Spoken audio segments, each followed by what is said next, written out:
Hello, thanks very much for clicking on today. 5 financial rules that have helped me afford a Tesla for cash last year, and some of them will surprise you, as most of these I've not seen elsewhere on YouTube.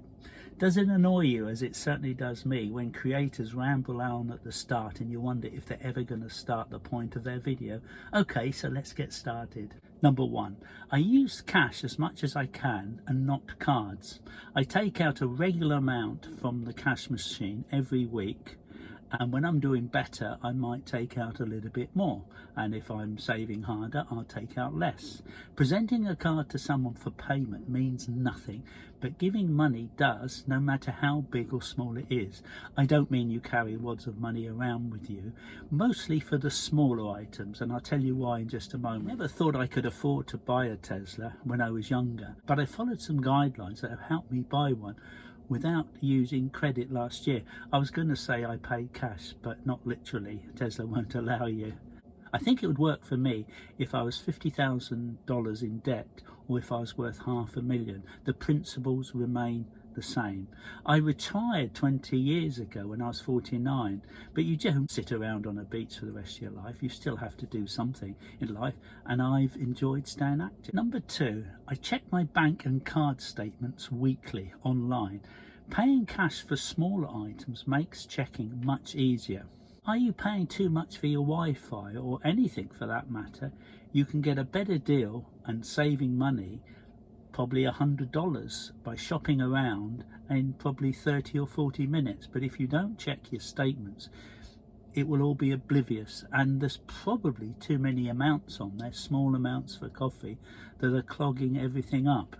I've had payments taken for items I know nothing about and didn't purchase. They may only be small amounts like $5.99, but they do add up. When I've checked with the bank, I've actually had these amounts removed because they were bogus claims for money. They could be on your bank statements or credit card statements as well, so it's worth checking weekly and in detail. Some names are different to what you would expect them to be. I'm not going to tell you what stocks to invest in, whether it's bonds or crypto. If I had a time machine, I'd go back knowing the best time to invest in Microsoft, Tesla, Apple, but I don't. I'm not going to tell you what to invest, even though many people do. I don't think they know any more than what horse is going to win the next horse race. These are the 5 rules that I've used to be successful financially and mortgage free, and retire as I did under 50 years of age. Now that might seem quite old to a lot of people, and you might want to do it at 30 or 40, I don't know. There were other rules, but this is just the start. 3, I always cleared my highest interest rate debts first. Great if you don't have any debts, but the people that do, if you're buying clothes, going out to dinner, having $3 coffee in single-use cups, walking around, and you have a payday loan or a balance on a credit card you can't clear every month, you might never own a Tesla. That's if you want one. Or any car for that matter, any expensive car. If you can't clear your debt in 1 month, give yourself a target or a goal and plot it on Office Excel or any other software you may prefer. Maybe you can pay it off in 10 months, so make that your target and see if you are hopefully doing better than your monthly target. But give yourself a goal or target, even if you miss it sometimes. We all get a rush from buying something new, but you can get the same rush from reaching a weekly or monthly target.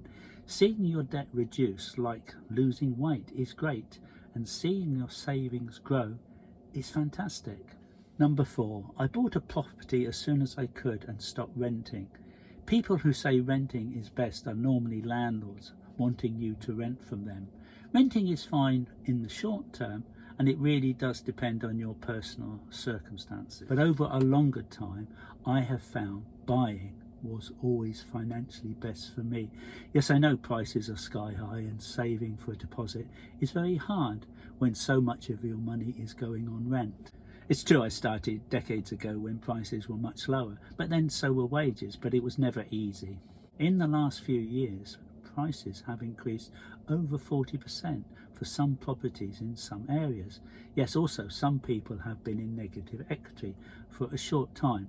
Negative equity is when your property is worth less than your mortgage because prices have declined. It's more of a problem if you want to move or you have to move.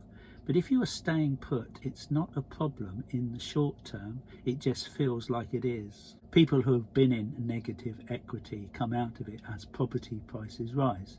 You don't have to be a builder to buy a fixer-upper, as long as it's sound, and there are fixer-uppers and wrecks, and a professional surveyor will tell you the difference. A house formerly owned by an old couple who didn't decorate might need eventually a new kitchen, bathroom, when you've got more money to spend, but in the short term, when you don't have the cash, paint and inexpensive decoration can make an amazing difference and add value to a cheaper property.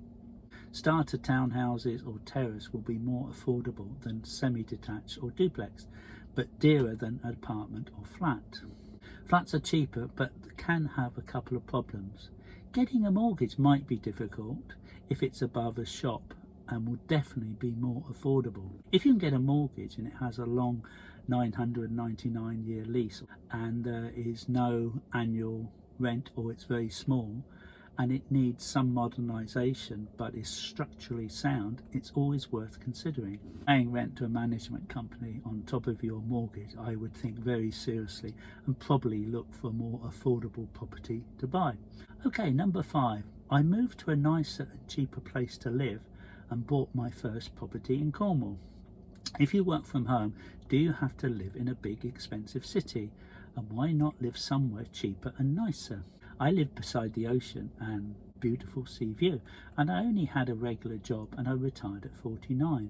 But I started by buying a rundown terrace 2-bedroom and worked my way up over the years. Okay, if you have to go into the office daily, you don't have the choice. Lots of people are now working from home, and home doesn't have to be expensive city downtown. It can be a lot cheaper elsewhere and often nicer. Ask your employer if you can work at home or move jobs where you can work from home. Okay, it doesn't work for everyone, but office block owners hate this and are pressuring governments to stop people working at home, but it is the new future. Working for a national company and living in places that are less expensive means you can get more buck for your money. It doesn't have to be a poor area, but normally the further you are from the cities, the cheaper properties are.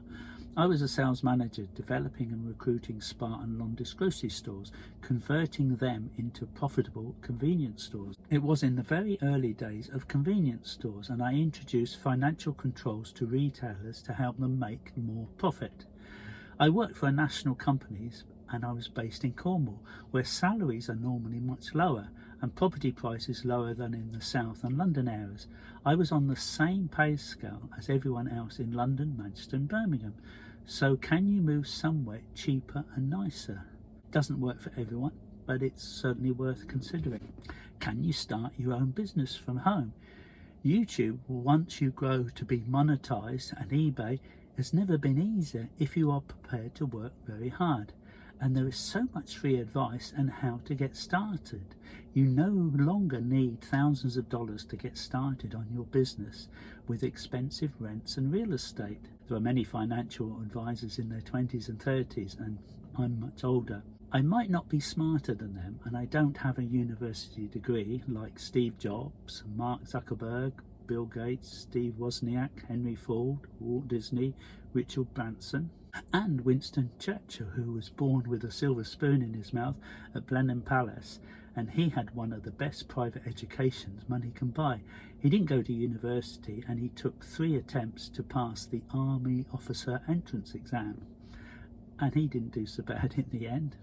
I'm much more fortunate than him because I didn't have a private education, but just one provided by the state. And I was a volunteer senior aircraftsman in the RAF ranks, and I was not an officer. I like to think I've done okay coming from a state school where no one went to university and we were all considered factory fodder. What do you think? Was this helpful or not? Please leave your comments below, and don't forget to take your reusable coffee mug wherever you go. Please like if you do, and consider subscribing and hitting that notifications bell. that would be fantastic. But if not, thanks for getting this far. Take care. Bye.